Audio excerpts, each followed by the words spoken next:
तेने ब्रह्महृदायादिकवये मुह्यन्ति यत्सूरयः तेजो वारिमृदां यथा विनिमयो यत्र स्त्रिसर्गो मृषा धाम्ना स्वेन सदा निरस्तकुहकं सत्यं परं धीमहि धाम्ना स्वेन सदा निरस्तकुहकं सत्यं परं धीमहि।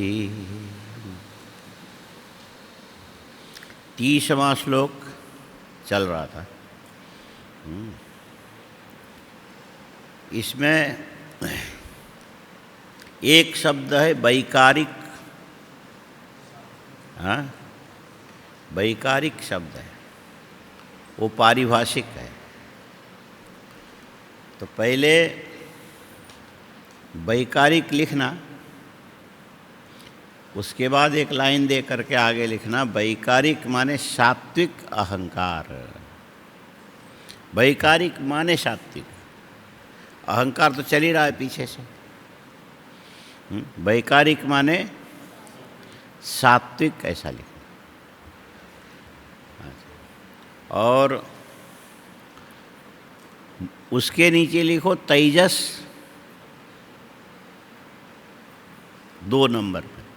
1 नंबर में वैकारिक, उसका अर्थ लिखना आगे सात्विक। 2 नंबर में लिखो ऐसे लाइन दे करके, हाँ, तेजस, उसके आगे अर्थ लिखना राजस। वैकारिक माने सात्विक, तेजस माने राजस, और तामस तो तामस ही है।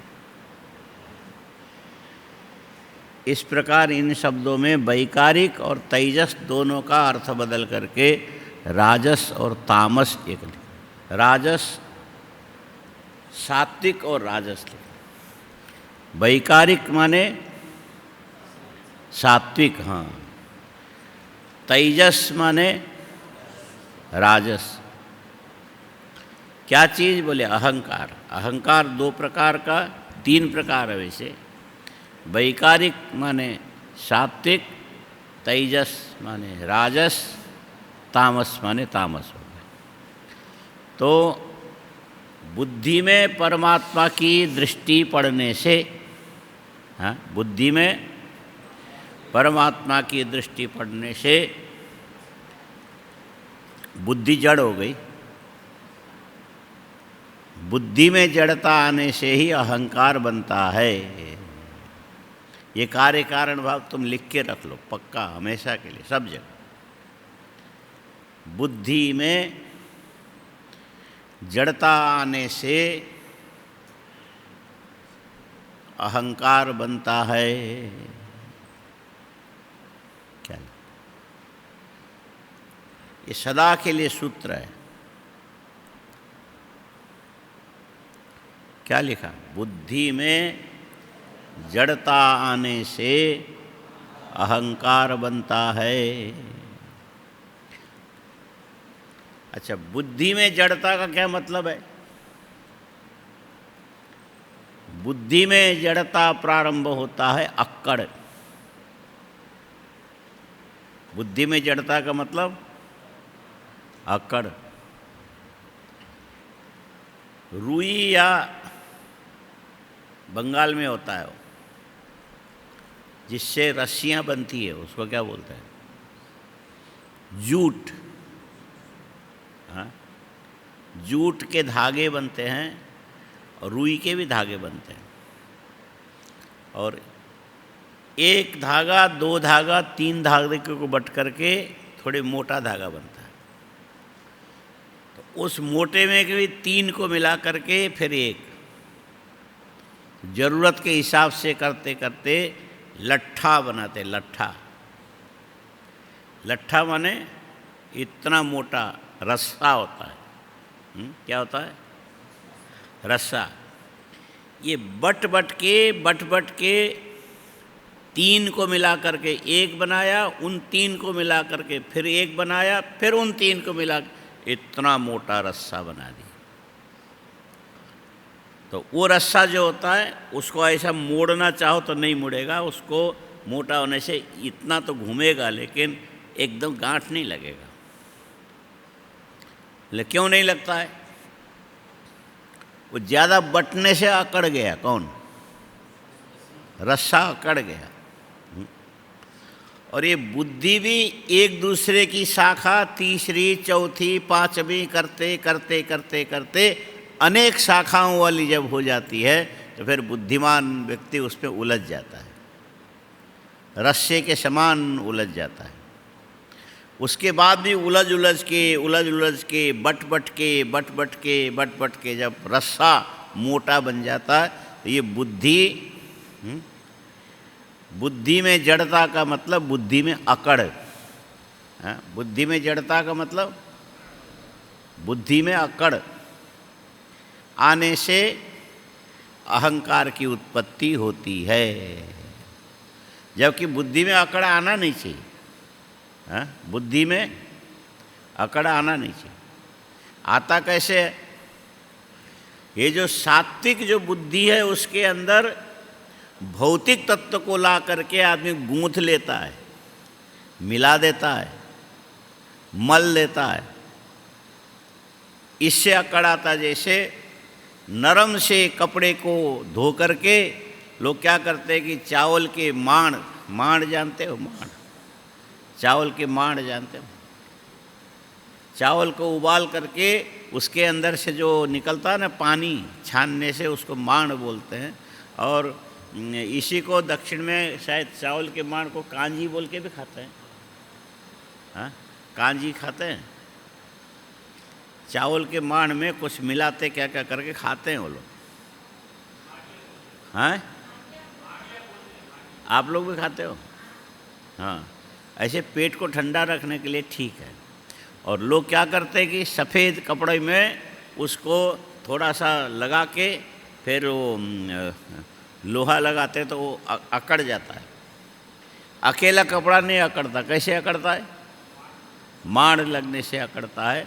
वैसे ज्ञान अपने आप में तरल होता है। ज्ञान अपने आप में तरल होता है, लेकिन ज्ञान के साथ भौतिक पदार्थ आकर के जब मिलने लग जाता है तो फिर यही बुद्धि आगे चल करके अक्कड़ बन जाती है। अक्कड़ बन जाने से, जबकि बुद्धि जड़ पदार्थ नहीं है, लगभग जड़ भी माना जा सकता है, लेकिन बुद्धि अन्य वस्तु के अपेक्षा चेतन प्रधान है, ज्ञान प्रधान है। भौतिक वस्तु के आकर के मिल जाने से ये बुद्धि अकड़ जाती है तो फिर अहंकार बन जाता है।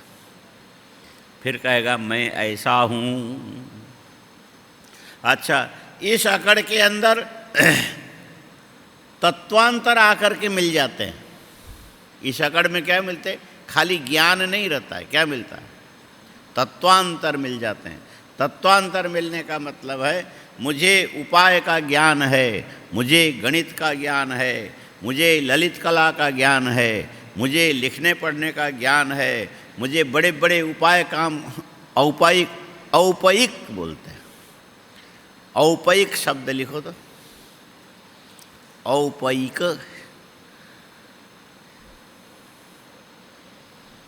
औपयिक, औपयिक शब्द है लिखा। ये कैसे बना? उपाय से होने वाले को औपयिक बोलते हैं। हाँ, उपाय से होने वाले को औपयिक बोलते हैं। हाँ? उपाय से बनने वाले को औपयिक बोलते हैं। हाँ? इसीलिए कई लोगों का जब इतिहास पढ़ोगे, बंगाल के एक बहुत बड़े वैज्ञानिक हुए, सब लोगों ने उनको माना है। और इस शब्द तरंग और विद्युत तरंग, इनकी गति को मापने का काम सबसे पहले, उनका नाम मुझे अभी पूरा बंगाल के एक विद्वान थे, उन्होंने किया। माने शब्द, इस गति से शब्द फैलता है आकाश में, उससे इतनी गति से ये जो प्रकाश फैलता है। प्रकाश की गति ज़्यादा और शब्द की गति कम। 11,000 कुछ ऐसे ही है, उसको पूरा हमको याद नहीं। और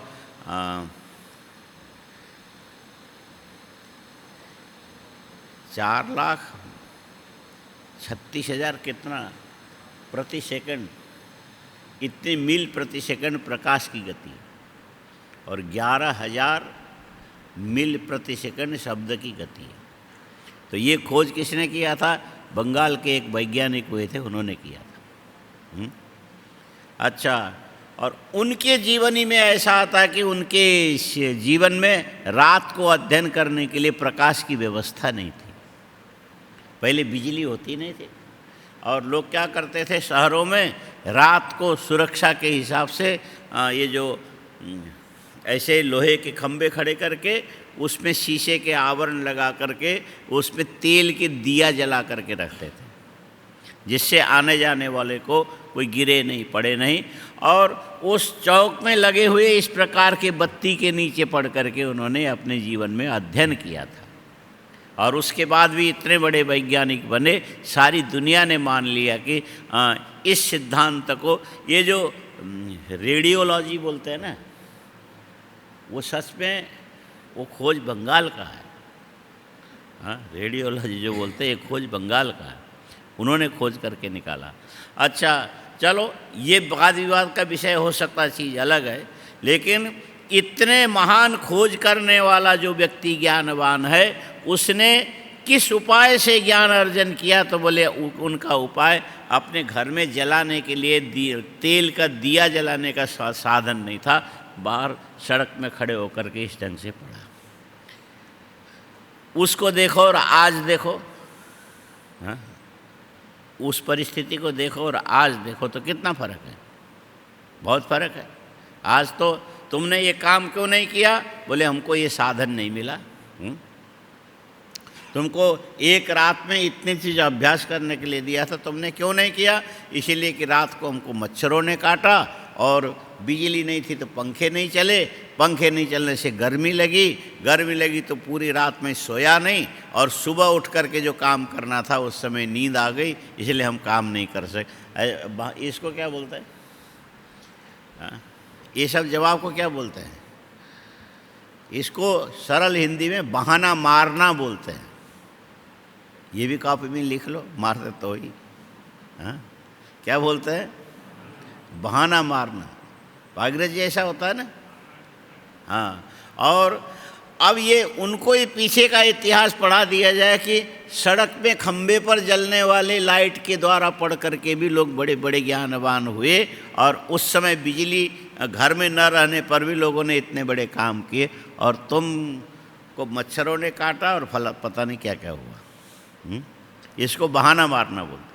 अच्छा, ऐसे कम से कम साधन के द्वारा भी व्यक्ति ने अपना उत्थान ऐसा किया कि संसार में उनका नाम हो गया। तो ये ज्ञान कैसा है? उपाय से सिद्ध होने वाला, कम से कम उपाय से बनने वाले साधन को औपयिक। हाँ, औपयिक। तो यहाँ किया क्या? तो बोले ज्ञान अर्जन किया। क्या किया?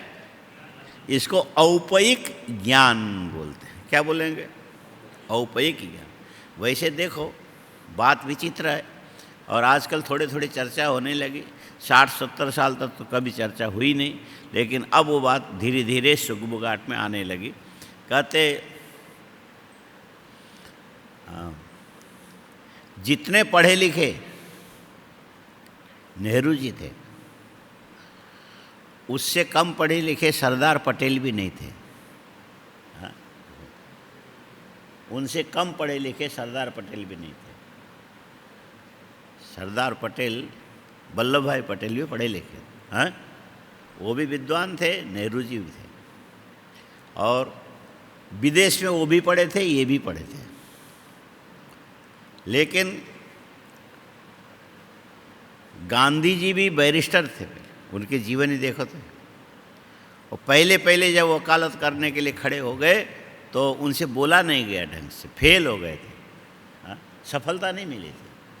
और उन्होंने भी अपने जीवन में बड़ा संघर्ष किया, कई परिस्थितियां आई, लेकिन एक जगह जा कर के गड़बड़ हो गया।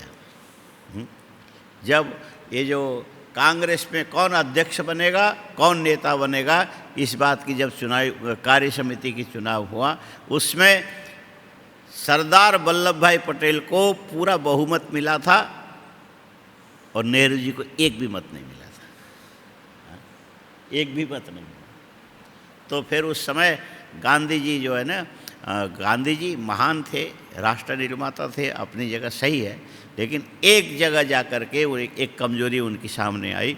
वो ये है कि यदि मेरी चलती है और हमने नेहरू के जगह पटेल को यदि प्रधानमंत्री बनाया, कांग्रेस का अध्यक्ष बनाया, तो दुनिया आगे आने वाली ये कहेगी वो गुजराती था इसीलिए गुजराती को बना दिया, ये मेरा नाम बिगड़ेगा। खाली इतने को लेकर के उन्होंने अपने अधिकार का उपयोग कहो, सदुपयोग दुरुपयोग जो करके नेहरू जी को बनाया।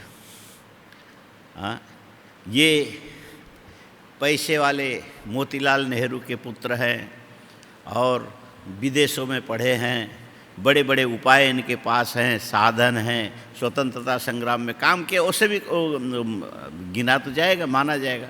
लेकिन इतने कमजोरी के चलते उन्होंने सरदार जी की जगह नेहरू जी को आगे किया, जबकि उनको वोट नहीं मिले थे। फिर भी तो उसका आगे फिर 60-70 साल तक वो धोने में समय लगा। माने हिंदुस्तान को ये कोई मैल नहीं कहते हम, लेकिन एक होता ना इमोशनल समर्थन, जन समर्थन, हाँ क्या बोलते हैं इसको, इमोशनल तो अंग्रेजी हो गया, हिंदी करो, भावनात्मक जन समर्थन का जो प्रवाह था उसको झेलने के लिए उठा जाना पड़ा 70 साल तक। और अभी भी वही दाग चल करके, चाहे योग्यता हो चाहे न हो, नेता तो यही होगा। ये बात अभी भी थोड़े बहुत चल रही, लेकिन अब थोड़ा कम हो गया। लोकतंत्र में इससे बचने का उपाय कोई खास किसी के पास नहीं है। अच्छा, और आम जनता ये मानती कि जिसके पास बड़े बड़े उपाय हैं वही बड़ा ज्ञानी हो सकता है, जिसके पास बड़े उपाय नहीं है वो बड़े ज्ञानी नहीं हो सकता। और हम इतने खर्चा करके पढ़ करके आए हुए इतने बड़े बैरिस्टर हैं, इस ज्ञान का जो अभिमान है इसको औपयिक अभिमान बोलते हैं। क्या अच्छा क्या बुरा वो अलग चीज़ है, लेकिन औपयिक शब्द समझने के लिए इस शब्द का प्रयोग हम कर। उपाय से लिखो, उपाय से होने वाले साध्य को औपयिक बोलते हैं।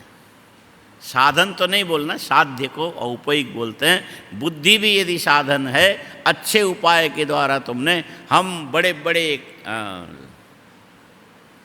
नामी विश्वविद्यालय में पढ़े, खर्चा करके पढ़े, और हम बड़े घर के आदमी, इस ढंग से वो रुतबा बोलते हैं, हिंदी में इसको क्या बोलते हैं, रुतबा। और इतने सारे वस्तु के रुतबा के चलते हमें तुम लोगों को बुद्धिमान मानना चाहिए, ज्ञानवान मानना चाहिए। इस प्रकार ज्ञान का अभिनिवेश यदि किसी के मन के अंदर होने लग जाए तो इसको औपयिक, हाँ इसको क्या बोलना चाहिए, औपयिक बुद्धिगत अहम भाव की जागृति बोलना चाहिए, प्राकट्य होना बोलना चाहिए। इस प्रकार जाने अनजाने में ये सारी चीज़ें बुद्धि में आ जाती है। परमात्मा के द्वारा माया में दृष्टि पड़ने से बुद्धि तत्व प्रकट हुआ। उस बुद्धि में परमात्मा की दृष्टि, परमात्मा की दृष्टि का मतलब है परमात्मा की कृपा। परमात्मा की कृपा को भी सब लोग पचा नहीं सकते। परमात्मा की कृपा साक्षात हो गई, उसका बोध तुम्हें हो गया तो तुम फिर अकड़ने लग जाओगे। हम कोई साधारण है क्या? भगवान की मेरे ऊपर सीधी कृपा है, हम तो उनके इतने नज़दीक के व्यक्ति हैं, उनके साथ उठने बैठने का मेरा संबंध है। भगवान तो हमारे घर के आदमी हैं, तुमने क्या समझ। इस प्रकार का जो बुद्धि के अंदर आने वाला अभिमान, यही बौद्धिक अक्कड़ बोला जाता है। इसको क्या बोलना चाहिए, ये बौद्धिक। इससे सभी लोग नहीं बच पाते। बहुत सूक्ष्म चीज़ है, बुद्धि को जड़ बना देती है। उसके बाद भी ये आता ही आता है, सृष्टि के आदिकाल में इसी ढंग से आया। इसीलिए ये जो महत्तत्व में विशेष विकुर्बाण हाँ, विकुर्बाणम का मतलब है विकारम कुर्बाणम इति विकुर्बाणम। हाँ, ये विकार है।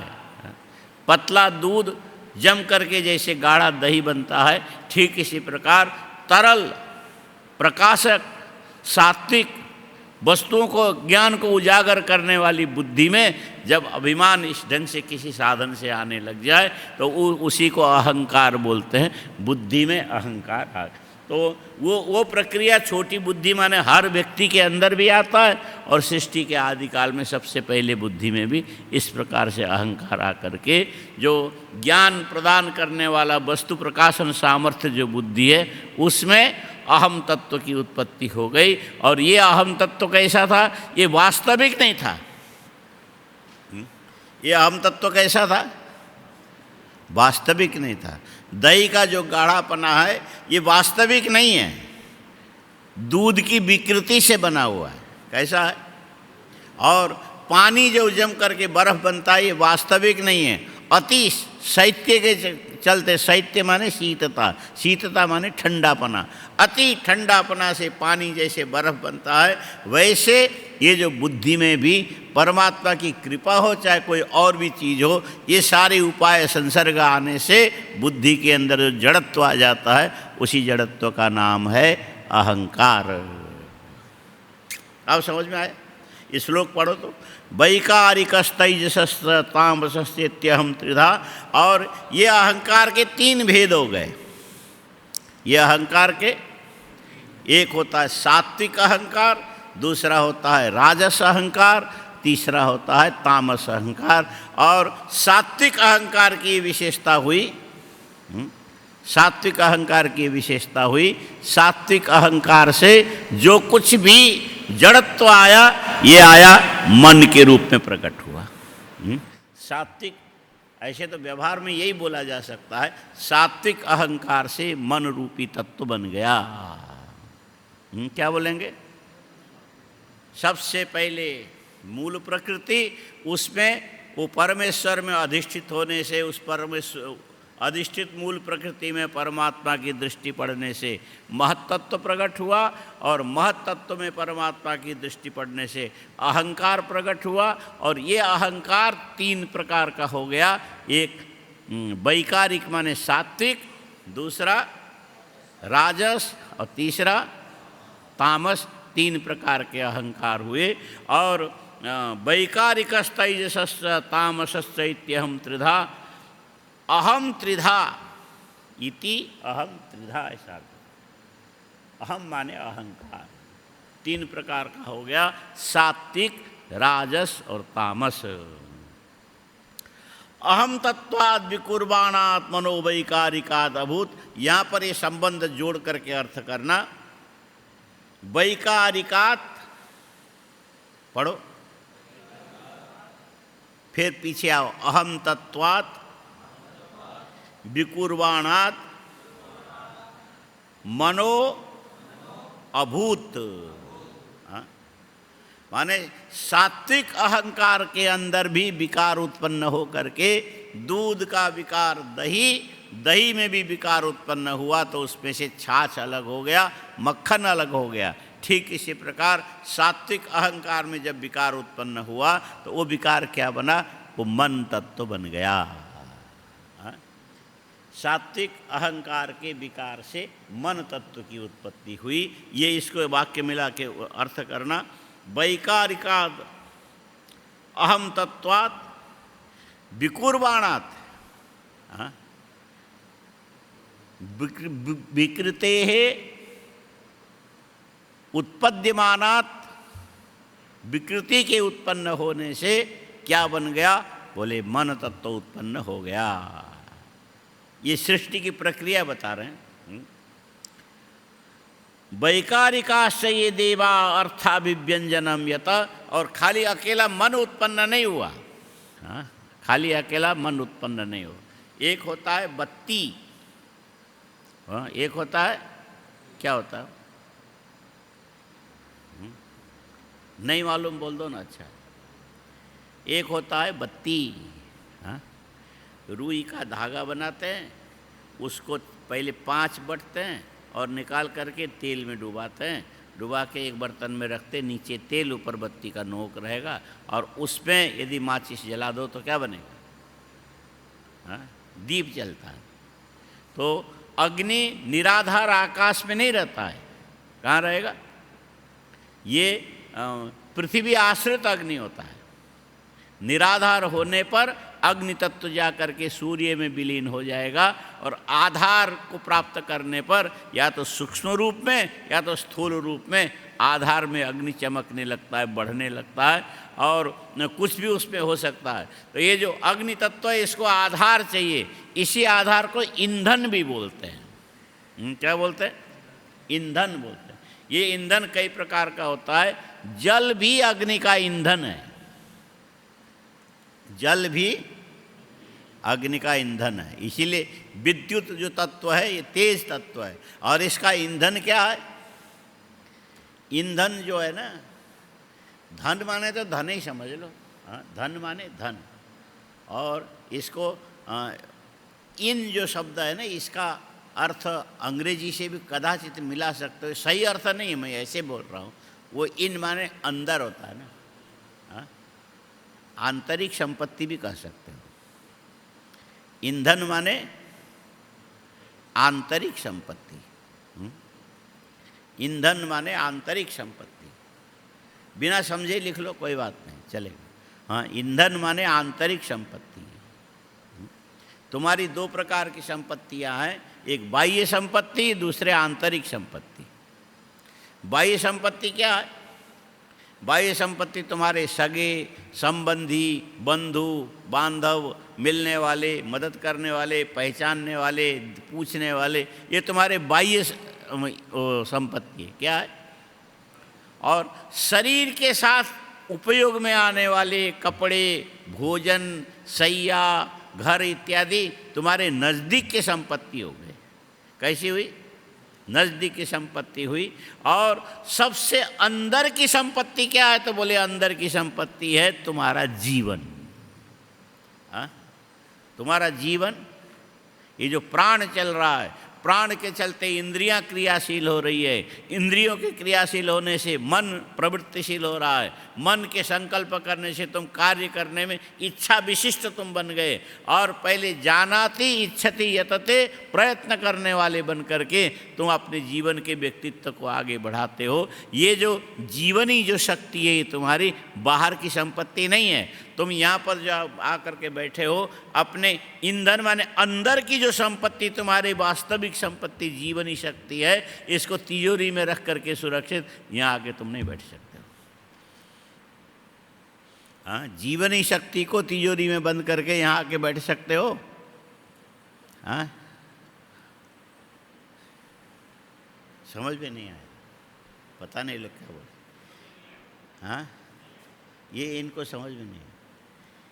जीवनी शक्ति को तिजोरी में बंद करके तुम यहाँ आकर के ज्ञान अर्जन कर सकते हो। ये नहीं बोलने में 30 सेकंड क्यों लगाया? हाँ? जलती हुई अगरबत्ती तुम्हारे हाथ में, तुम्हारा ध्यान कहीं गया और वो किसी के शरीर में लग गया। उस समय जो शरीर में जलन होता है, तो उस जलन को बताने के लिए तुम 25-30 सेकंड लगाते हो। हाँ? जलती हुई अगरबत्ती यदि तुम्हारे आँख में घुस जाए तो 30 सेकंड के बाद कहोगे कि मेरे आँख में अगरबत्ती जलती हुई जा रही है, तब तक तो फूट जाएगा। कि तत्काल बोलोगे? एक चिंगारी शरीर को स्पर्श करते ही फट से चमक जाओगे कि हाय मैं तो मर गया। और हम ये पूछ रहे हैं कि जीवनी शक्ति को घर के अंदर के तिजोरी में, अलमारी में बंद करके यहाँ बैठ करके ज्ञान अर्जन कर सकते हो। अब तो थोड़ा जल्दी बोल दिए। हाँ, कुछ सुधार हुआ जैसा लग रहा है। हाँ, ठीक है, तुम सुधर जाओगे, हमें बुरा नहीं लगेगा। हाँ, तुम सुधरोगे, हमें कोई बुरा नहीं लगता है। और तुम बिगड़ोगे तो भी हमें इतना अच्छा नहीं लगता है। हाँ, ये भी एक तरीका है। तुम सुधरोगे तो भी हमें बुरा नहीं लगता, और तुम बिगड़ोगे तो भी हमें इतना अच्छा नहीं लगता है। इस प्रकार की भाषा को आजकल क्या बोलते हैं? ये आजकल जो चला ना, यद्यपि लोग प्रयोग नहीं करते लेकिन वो शब्द जीवित है अभी। इसको बोलते हैं सरकारी उस पे चलता है, इसको डिप्लोमेटिक, इसको क्या बोलते हैं? डिप्लोमेटिक।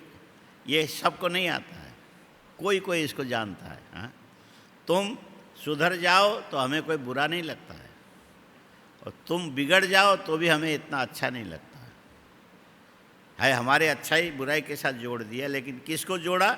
इसमें थोड़ी देर के बाद, माने हुए सरदार जी की तरह इतने देर के बाद तुमको समझ में आएगा कि हाँ इसका ये अर्थ है। उस प्रकार के भाषा प्रयोग करते हैं समझदार आदमी, बुद्धिमान आदमी। तुम सुधर जाओगे हमें बुरा नहीं लगता है, और तुम बिगड़ जाओगे हमें अच्छा नहीं लगता है। तुम बिगड़ोगे, बोलो, तुम बिगड़ोगे हम बिगड़ेंगे, बोल रहे। अब इनको कौन मना करे?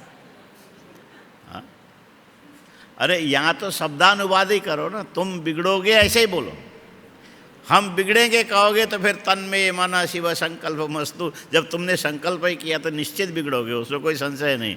इसीलिए वहाँ पर युष्मत् शब्द का प्रयोग करो, अस्मत् शब्द का मत करो। तुम बिगड़ोगे, हाँ तुम बिगड़ोगे।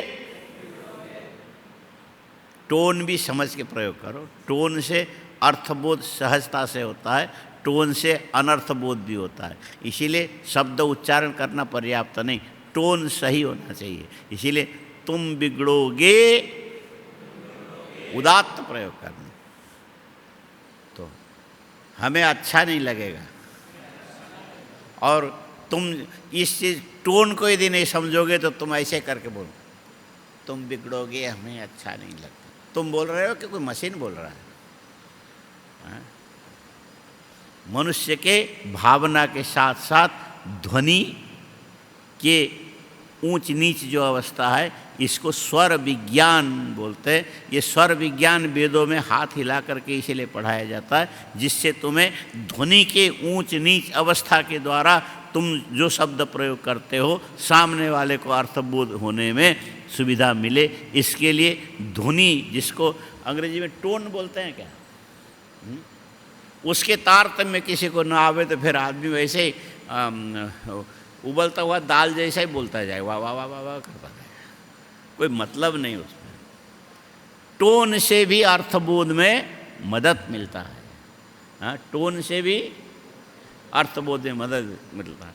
चलो अस्तु, ये बात ऐसे जाए तो मतलब ये कि उपाय को लेकर के, ज्ञान के अर्जित होने में उपाय को लेकर के जो तुम्हारे मन में एक बुद्धिगत जड़ता आती है, उस जड़ता को ऐसा बोला जा सकता है कि तरल ज्ञान, वस्तु प्रकाशन सामर्थ्य ज्ञान में संसार के उपाय तत्व मिलकर के जो एक प्रकार की जड़ता आई, ज्ञान में कमी आई, उसको क्या बोलते हैं? उसी का नाम अहंकार है। ये अहंकार तीन प्रकार का है। सात्विक भी अहंकार होता है, राजस भी अहंकार होता है, तामस भी अहंकार होता है। और जो सात्विक अहंकार है, जो सात्विक अहंकार है, उस सात्विक अहंकार से सबसे पहले क्या प्रकट हुआ? बोले सात्विक अहंकार के द्वारा मन रूपी तत्व प्रकट हो गया। ये बैठ गया बराबर। सात्विक अहंकार से मन रूपी तत्व प्रकट हुआ, और केवल मन रूपी तत्व प्रकट नहीं हुआ, मन रूपी तत्व के साथ जैसे ये जो दीपक, बत्ती आश्रित अग्नि, अग्नि की जो खुराक है तेल, ये तीनों के मिलते प्रकाश जैसे फैलता है, दीपक जलते ही प्रकाश चारों ओर फैलता है, वैसे ही बुद्धि के अंदर जड़ता आने से मन रूपी तत्व जो प्रकट हुआ सात्विक अहंकार के चलते, उस मन के साथ साथ देवता भी प्रकट हो गए। वो देवता कौन है? वो है इंद्रियों के अधिष्ठात्री देवता। बोले ये देवता कौन है? ये शब्द जैसे कि वैसे लिख करके फिर याद करना। इंद्रियों के अधिष्ठात्री देवता,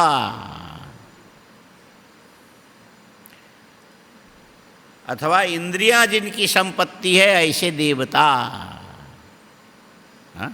इंद्रियां जिनकी संपत्ति है वैसे देवता, जिन देवताओं के अधिकार में इंद्रियां आती है।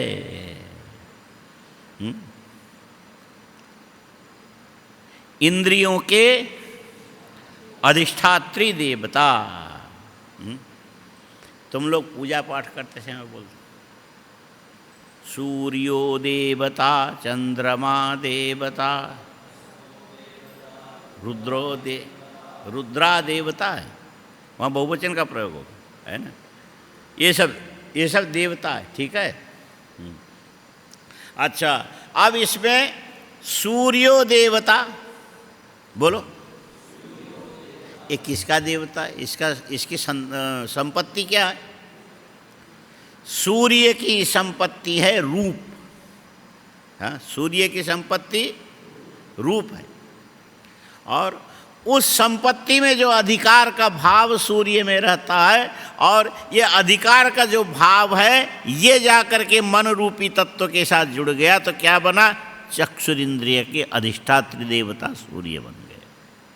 हाँ, चक्षु माने आँख, चक्षु माने, और आँख में जो दृष्टि सामर्थ्य प्रदान करने वाला जो देवता, हाँ, सूर्य देवता के द्वारा अधिष्ठित होने पर ही चक्षु रूप प्रकाशन करने में समर्थ होता है।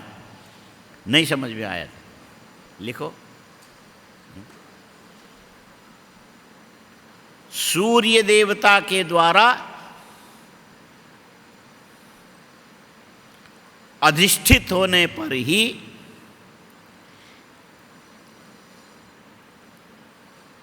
सूर्य देवता के द्वारा अधिष्ठित होने पर ही, लिखने के बाद बोला करो, पता लगे कि लिखा।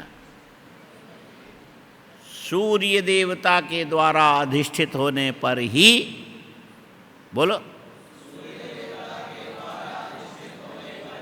चक्षु इंद्रियां, आँख रूपी इंद्रियां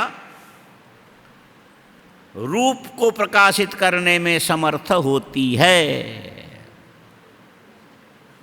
हाँ?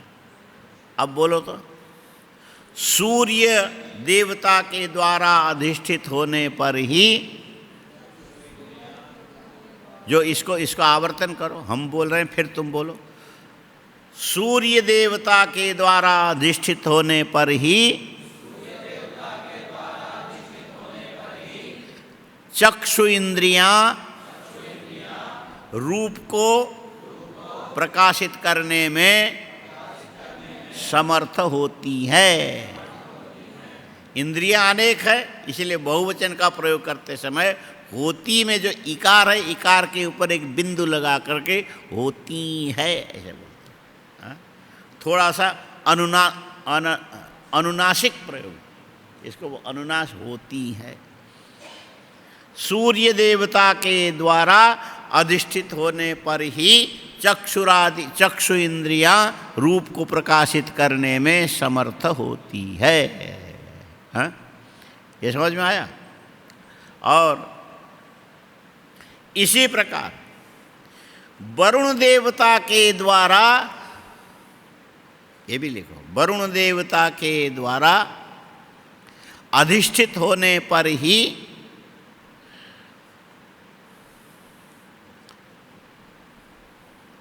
लिख करके कॉपी में छोड़ देना, उसके इधर पटक देना, दोबारा पढ़ना मत, नहीं तो जाती चली जाएगी। ये क्लास में खाली लिखना इतने तो काम है, लिख लिया, पढ़ लिया, हो गया। हाँ? वरुण देवता के द्वारा अधिष्ठित होने पर ही, लिखा, रसनेन्द्रियां, रसनेन्द्रियां बोलो, रसना अथ च इंद्रियां, रस को ग्रहण करने वाली इंद्रियां माने जिह्वा, रसनेन्द्रियां रस का ज्ञान कराने में समर्थ होती है। इंद्रियां अनेक है इसलिए होती, एक बोलोगे तो होती है। वरुण देवता के द्वारा अधिष्ठित होने पर ही रसनेन्द्रियां रस को अभिव्यक्त करने में समर्थ होती है, रस ज्ञान प्रदान करने में समर्थ होती है। इसीलिए रसनेन्द्रिय के देवता कौन है? वरुण। रसनेन्द्रिय के देवता कौन है? वरुण। और ठीक इसी प्रकार अश्विनी कुमारों के द्वारा,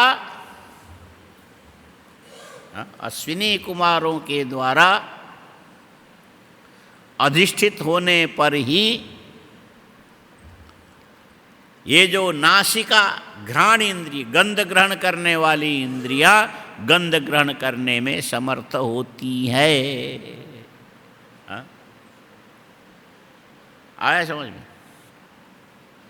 कौन? नासिका को अधिष्ठित करने वाले देवता कौन हो गए? अश्विनी कुमार।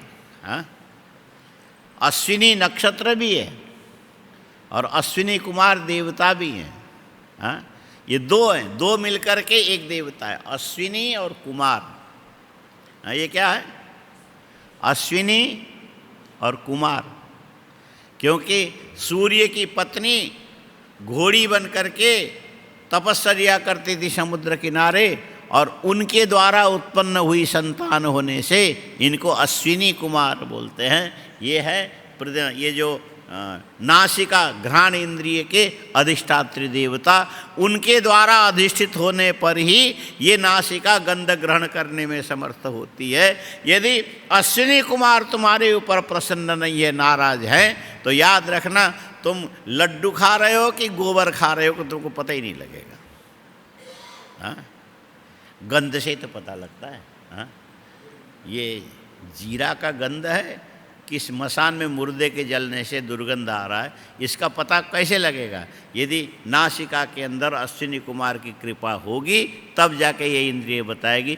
ये गंध उसके मुर्दा जलते हुए मुर्दा वाले चिता से आया, और ये गंध घी में छोंक, जीरा के छोंक लगाने से आया। और आजकल दोनों घर में होने लगा, इसलिए पता ही नहीं लगता है। एक आदमी कहता है कि सारी दुनिया यदि मांसाहारी नहीं बने तो दुनिया में इतना अन्न आएगा कहाँ से? तो तुमको अन्न का मैनेजमेंट संभालने के लिए किसने जिम्मेवारी दी है? ये तो भगवान का काम है, तुम्हारा तो नहीं है। तुमको खाना हो तो खाओ, हम मना नहीं करते हैं, लेकिन ये तर्क क्यों लगाते हो कि सारी दुनिया निरामिष हो जाए, मांस न खाने वाला बने, तो फिर इतना अन्न कहाँ से आएगा? और समुद्र की मछलियाँ कहाँ जाएगी? ऐसा तर्क देते हैं। अब उनसे ये पूछो कि समुद्र की, फिर जब मांस खाने से समुद्र की मछलियाँ नियंत्रित होती है, मांस खाने से अन्न की कम जरूरत पड़ती है, फिर आदमी भी तो मरता है, उनका मांस खा करके तुम उसको नियंत्रित क्यों नहीं करते हो? वो भी तो कर सकते। लॉजिक तो बराबर है। बोले ये आप खाली कुतर्क करके हमको कुंठित करना, ऐसा बोले, कुतर्क करते हो, लेकिन वास्तविकता ये है कि मांस खाने वाले मांसाहारी होते हैं तो उतना अन्न बचता है। तो फिर ये मरे हुए आदमी भी तो एक रोज में बहुत मरते हैं, उसको भी खाने लग जाओ तो काफ़ी अन्न बचेगा। युक्ति तो सही है। दूसरी बात है, फिर अंत में कहेंगे कोई यदि उत्तर नहीं मिला, मांस खाने में बुराई क्या है? बोले वो मांस खाने में अच्छा ही क्या है? पेट भरता है।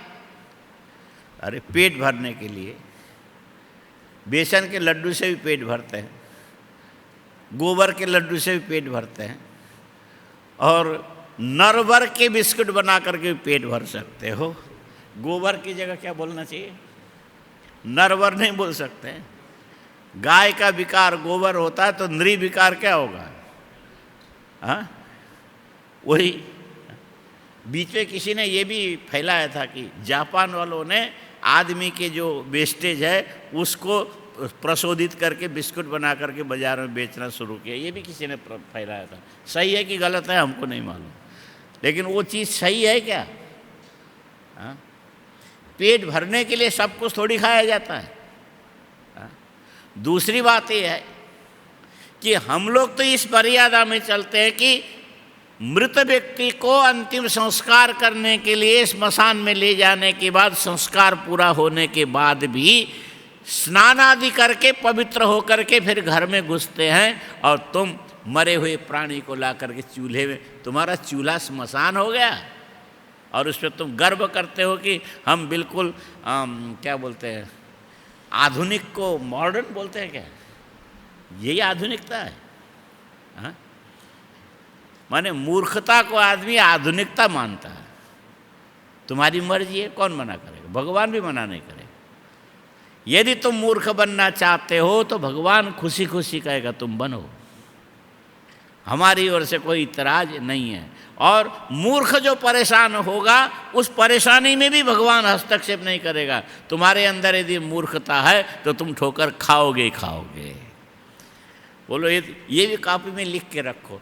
यदि इसमें तुम अस्मत् शब्द का प्रयोग कर सकते हो। हाँ? यदि हमारे अंदर मूर्खता है तो हम ठोकर खाने के लिए मजबूर हैं। ये बोलो, यदि हमारे, बोलो चुप हो गए। यदि हमारे अंदर मूर्खता है तो हम ठोकर खाने को मजबूर हैं। भगवान भी मना नहीं करेगा। मूर्ख आदमी को दुख पाने के लिए भगवान नहीं बचाता। ठीक है, तुमने मूर्खता को स्वीकार किया, भगवान ने मना नहीं किया। उस मूर्खता के परिणाम के चलते तुम यदि दुखी होते हो, उस दुख में भी भगवान को कोई दुख नहीं होगा। ठीक है, उसकी अपनी कमाई है, खाने तो तुम्हारा क्या जाता है। समझ में आ रहा है? समझ सको तो अच्छी बात है। तो ये जो निरामिष और सामिष पता करने वाला कौन है? ये नासिका बता देती है, नेत्र बता देता है, जिह्वा बता देती है, और त्वगिंद्रिय बता देता है। और इसमें एक एक त्वगिंद्रिय को वायु रूपी देवता के द्वारा अधिष्ठित होकर के ही त्वगिंद्रिय स्पर्श ज्ञान कराता है। वरुण देवता के द्वारा अधिष्ठित होकर के ही ये रसना रस का ज्ञान कराती है। अश्विनी कुमारों के द्वारा अधिष्ठित होकर के ही नासिका गंध का ज्ञान कराती है। ठीक इसी प्रकार देवराज इंद्र, देवताओं का जो प्रधान देवता इंद्र के द्वारा अधिष्ठित होकर के ही ये हमारे हाथ अपने अपने काम में कुशल होते हैं। भगवान उपेंद्र वामन के द्वारा अधिष्ठित होकर के ही हमारे पैर गति प्रदान करने में समर्थ होते हैं। ये जितने भी इंद्रियां देवताओं के द्वारा अधिष्ठित होकर के काम करते हैं। इसीलिए तत्त देवता में यदि तुम्हारे प्रति प्रसन्नता का कोई कारण नहीं बना तो ये इंद्रियां तुम्हारी निष्क्रिय। यदि घुटने में दर्द है तो वामन नाराज है। हाँ, चलते नहीं बन रहा तो क्या बोलना चाहिए? और नाक के सूंघने की शक्ति यदि खत्म हो गई तो अश्विनी कुमार ने तुम्हारा साथ छोड़ दिया। तुम्हारी आंखें खराब हो गई तो सूर्य भगवान तुम्हारे ऊपर नाराज हैं।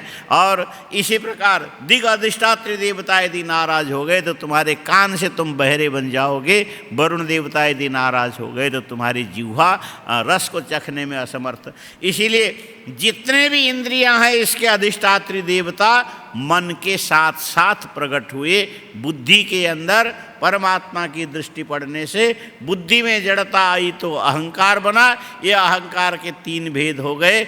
एक अहंकार सात्विक, सात्विक अहंकार से मन बना, और सात्विक अहंकार से बनने वाला जो मन है, मन की जो विभिन्न किरणें हैं, मन की किरणें, प्रकाश कण समझ लो।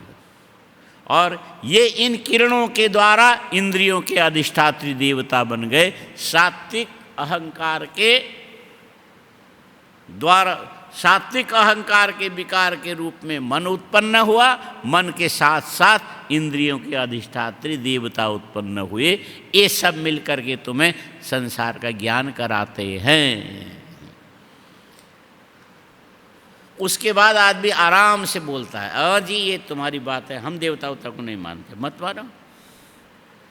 हाँ, तुम्हारे मानने से क्या होता है? तुम्हारे नहीं मानने से क्या होता? तुम तो ये कहोगे कि हम शेर के मुंह के दांत की, जो शेर के दाढ़ की ताकत को हम नहीं मानते। मत मानो, जाओ उसके मुंह में हाथ डालो। हाँ, कौन मना करता है? तुम्हारे नहीं मानने से वस्तु का गुणधर्म नहीं बदलता है। और तुम कहोगे कि हम अग्नि को ज्वलनशील है ऐसा नहीं मानते। नहीं मानते तो जलती हुई भट्टी में कूद मरो। कौन मना करता तुम्हें? तुम्हारे न मानने से अग्नि ठंडी हो जाएगी। और तुम कहोगे कि हम कुएं की गहराई को नहीं मानते। नहीं मानते तो गहरे कुएं में कूद के मरो। हाँ, तुम्हारे नहीं मानने से कुएं का पानी सूख जाएगा। तो ये जो फैशन चला ना, हम तो इसको नहीं मानते, ये किसके लिए बोल रहे हैं? बोले हम आधुनिक हैं, मॉडर्न हैं, पढ़े लिखे हैं, अंग्रेजी में हम पादरा जानते हैं। हाँ, अंग्रेजी में समझ में आया? वो ऐसा बोलते हैं कि हम नहीं मानते। अरे तुम्हारे मानने न मानने से क्या होता? जो वस्तु तत्व होता है वो होता है। तुम मानोगे तो रहेगा, नहीं मानोगे तो रहेगा। वस्तु तत्व का अपलाप तुम नहीं कर सकते हो। वस्तु तत्व का अपलाप यदि कोई करता है तो उसकी मर्जी है, करे। वस्तु तत्व भी उसकी मान्यता को मान्यता नहीं देता है। हम नहीं मानते कर, इसीलिए हर मान्यता के पीछे कोई न कोई तर्क होना चाहिए, कोई युक्ति होना चाहिए, अनुभूति होनी चाहिए। और व्यावहारिक अनुभूति ही सबसे बड़ा प्रमाण है। व्यावहारिक अनुभूति यथार्थ होना चाहिए, अयथार्थ नहीं होना चाहिए। अप्रामाणिक जो अनुभूति को लेकर के कोई अभिमान करने लग जाए कि हम इसको मानते, हम इसको नहीं मानते, तुम्हारे मानने नहीं मानने से कुछ दुनिया में नहीं होता। जो होना होगा वही होगा। ठीक है? हाँ, ठीक है बोलना, और क्या? हाँ, क्या ठीक है कि नहीं है? हाँ, दाल में नमक ठीक है तो खा लो, और ज़्यादा है तो पानी मिला लो, कम है तो नमक ऊपर से डालो। ठीक है कि नहीं है? अब पढ़ो, श्लोक पढ़ो तो। वैकारिकस्तैजसश्च तामसश्चेत्यहं त्रिधा। ये अहंकार, वैकारिक माने सात्विक, तेजस माने राजस, तामस तो तामस हो ही गया। इस प्रकार अहंकार के तीन भेद हुए। और अहम तत्वाद विकुर्बाणात्मक वैकारिक अहंकार के द्वारा मन रूपी तत्व उत्पन्न हुए। और मन रूपी जो तत्व उत्पन्न, वैकारिकाश्च ये देवा, ये जो सात्विक अहंकार से उत्पन्न होने वाला मन के साथ साथ सात्विक अहंकार से ही ये जो इंद्रियों के अधिष्ठात्री देवता भी बने। और उन देवताओं के कृपा के बिना हमारा देखना, सुनना, बोलना, चलना, खाना इत्यादि संभव नहीं। इसीलिए हम देवताओं को मानते हैं। तुम न मानो तो तुम्हारी मर्जी, लेकिन वास्तविक स्थिति तो यही है। तुम मानो न मानो, उससे देवताओं की स्थितियों में परिवर्तन आने वाला नहीं। तुम क्या मानते हो क्या नहीं, ये जो स्वतंत्रता को आदमी एक प्रकार के फैशन बना करके पागल बन जाता है। स्वतंत्रता को फैशन बना के पागल बनता है। हम सब कुछ करने में स्वतंत्र है। तुम स्वतंत्र हो तो जाओ कुएं में कूदो, तुम स्वतंत्र हो। समुद्र में जाके गिर पड़ो, तुम स्वतंत्र हो। सांप के मुंह में तुम हाथ डालो, काटेगा, तुम मर जाओगे, तुम स्वतंत्र हो। जहर खा के मर जाओ, तुम स्वतंत्र हो। क्या मतलब है स्वतंत्रता का? क्या मतलब है? इसीलिए स्वतंत्र और परतंत्र शब्द की जो व्याख्या है, बुद्धिपूर्वक, युक्तिपूर्वक करोगे तो मानना पड़ेगा कि अनुशासन अपनी जगह है, तुम्हारी मान्यता अपनी जगह है। तुम्हारी मान्यता के कोई लॉजिक कहीं सिद्ध हो भी सकता, नहीं भी हो सकता, लेकिन वस्तु तत्व अपनी जगह है। वस्तु तत्व तुम्हारी मान्यता से, तुम कहोगे कि हम तो सूर्य को प्रकाशशील नहीं मानते, मत मानो, लेकिन सूर्य तो तपेगा ही तपेगा। तुम्हारी मान्यता के अधीन सूर्य नहीं है। इसीलिए वस्तु तत्व तुम्हारी मान्यता से नहीं चलते हैं। और जो वस्तु तत्व है उसको, उसकी जो अनुभूति है, ये तुम्हारी मान्यता बननी चाहिए। खाली तुम अपने आप को बुद्धिमान सिद्ध करने के लिए मैं ये मानता हूँ, ये नहीं मानता हूँ, वो उनको बुद्धि, ठीक है तुम यहाँ थोड़ी दाढ़ी रख लो, यहाँ थोड़ी दाढ़ी रख लो, यहाँ एक झोला लटका लो, चप्पल कट बाल बना लो, उसके बाद ऐसा अटक मटक के बोलो, उससे दुनिया में तुम बुद्धिजीवी भले कहलाओ, लेकिन तुम्हारे बुद्धिजीवी होने का कोई अर्थ नहीं है। ऐसे धीरे से ऐसे बुद्धिजीवी को तुम मूर्ख बोल के कोने में बैठ जाना। उनसे लड़ने मत जाना। हाँ, बैल मूर्ख होता का मतलब क्या, उससे तुम सिर भिड़ाओगे? दूर रहो, पड़े रहने दो। कोई मूर्खता को श्रृंगार करके यदि बाजार में जुलूस निकालता है तो उसको देख के ना हंसो, न पीटो, न ताली बजाओ, चुपचाप बैठो, इसी में तुम्हारी बुद्धिमत्ता है। तो उसका प्रतिकार करने मत जाओ। लोग ऐसे होंगे, तुम क्या कर सकते हो? संसार को भगवान ने ऐसे स्वतंत्र बनाया। इसीलिए जो मान्यता वाली जो चीज़ है, ज्ञान पूर्वक होना चाहिए, सप्रमाण होना चाहिए। प्रमाण शास्त्र से निकलता है, शास्त्रीय प्रमाण को कोई काट नहीं सकता, क्योंकि वस्तुपरक है। वस्तुपरक चीज़ को कौन काटेगा? अनाप शनाप बातों से कोई वस्तुपरक चीज़ें कटती नहीं है। इस प्रकार से ये शास्त्र चिंतन होना चाहिए। वैकारिकाश्च ये देवा अर्थाभिव्यंजनम यतः, इन वैकारिक माने सात्विक अहंकार से उत्पन्न होने वाले देवताओं के द्वारा ही तुम्हें वस्तु विज्ञान उत्पन्न होता है। ये सृष्टि इस ढंग से विकसित हुई। इसमें तेजस अहंकार का परिणाम क्या है, राज तामस अहंकार का परिणाम क्या है, ये आएगा आगे 31वें श्लोक में। इसको फिर कल करेंगे, आज इतने रहने दो। ओम पूर्णमदः पूर्णमिदं पूर्णात् पूर्णमुदच्यते पूर्णस्य पूर्णमादाय पूर्णमेवावशिष्यते। ओम शांति शांति शांति। शंकरं शंकराचार्यं केशवं बादरायणं सूत्रभाष्यकृतौ वन्दे भगवन्तौ पुनः पुनः। ईश्वरो गुरुरात्मेति मूर्तिभेदविभागिने व्योमवत् व्याप्तदेहाय दक्षिणामूर्तये नमः। ओम शांति शांति। जाओ।